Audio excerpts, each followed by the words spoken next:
Corona काळामध्ये नातेवाईकांना कंत्राट देऊन मुंबईकरांना मारलं. फडणवीसांचा ठाकरे सरकारवर आसूड, तर कफनचोर कोणत्या तोंडाने मुंबईकरांचा सामना करणार? मुख्यमंत्र्यांचा जळजळीत सवाल. बेस्टच्या निवडणुकीत ठाकरे ब्रँडचा बँड वाजवला. मुख्यमंत्र्यांचा ठाकरे बंधूंना टोला, तर कुणीही युती केली तरी मुंबई महापालिकेत महायुतीचाच महापौर बसवायचा, फडणवीसांचा निर्धार.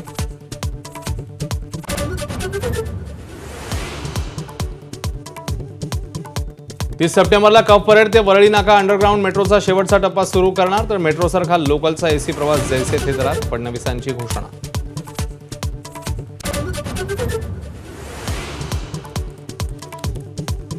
महापालिकेची सत्ता आपल्याच हाती यायला हवी. पुण्यातल्या बैठकीत शरद पवारांचं आवाहन. युतीबाबतचा निर्णय लवकरच होईल, पवारांचं स्पष्टीकरण.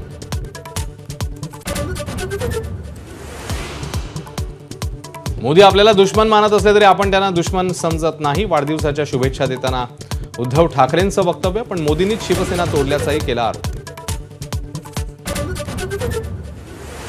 बंजारा आणि वंजारी जात म्हणून वेगळे, जऊबाजूच्या टीकेनंतर धनंजय मुंडेंचा यू टर्न. धनंजय मुंडे प्रेमापोटी बोलले, भगवानगडाच्या विश्वस्तांकडून पाठराख. जात प्रमाणपत्र वाटपावेळी खाडाखोड केलेली कागदपत्र ग्राह्य धरली जाणार नाहीत. ओबीसी मंत्रिमंडळ उपसमिती बैठकीनंतर बावनकुळेंची माहिती, तर नोंदीत तपासण्यासाठी समिती नेमा, भुजबळांची मागणी. लाडक्या बहिणीसह इतर लोकप्रिय योजनांमुळे राज्यावरचं कर्ज वाढल्याचं उघड.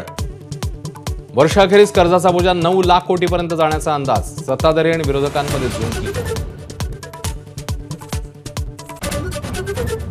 स्थानिक स्वराज्य संस्थांच्या निवडणुका नव्या वर्षातच होण्याची शक्यता. सुप्रीम कोर्टाकडनं 31 जानेवारी 2026 पर्यंत मुदतवाढ. 31 ऑक्टोबरपर्यंत प्रभाग रचना पूर्ण करण्याचे आदेश.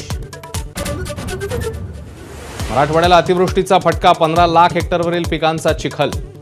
पावसामुळे 4 बळी. बीडच्या गेवराईत अजित पवारांकडून पाहणी.